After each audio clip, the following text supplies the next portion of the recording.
innovations, if it's anything from new services, new hardware, all of them will be connected to the network.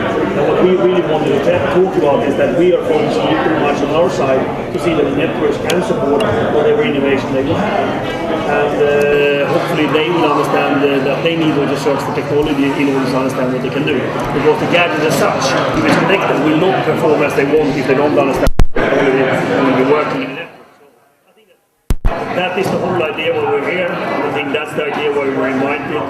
And I think for me it has been exciting to meet all these different consumer electronics companies that are thinking totally different than we are, but as soon as we sit down, they understand what they are doing and what we are doing, and that we need to understand each other.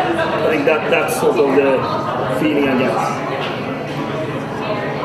That was my intro. Who wants to shoot first? I mean, is that the biggest challenge for you, is to kind of, I guess, connect with these kind of fanciful devices that are out there with the reality that these actually have to run on networks. You can't actually use these devices.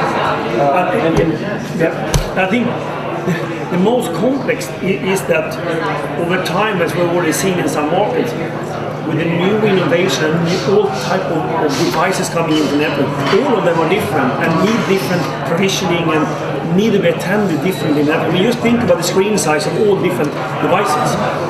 And if you're going to do a video call or if you're going to receive a picture, the network needs to understand what type of devices out there. So of course, with the proliferation of all the gadgets coming out, and they have different chipsets inside, so they communicate different with the network. It's a huge thing. I was doing this example, just imagine here, I mean, Las Vegas probably have a lot of people coming in here using the phones at the same time, and the cells are cranked down. But think about now, suddenly the radio base stations here in this center, they got some 100,000 people coming with smartphone and connected devices, which is probably 3-4 times more than normal, and using the network. Just imagine what the network needs to be able to handle in that moment compared to next week.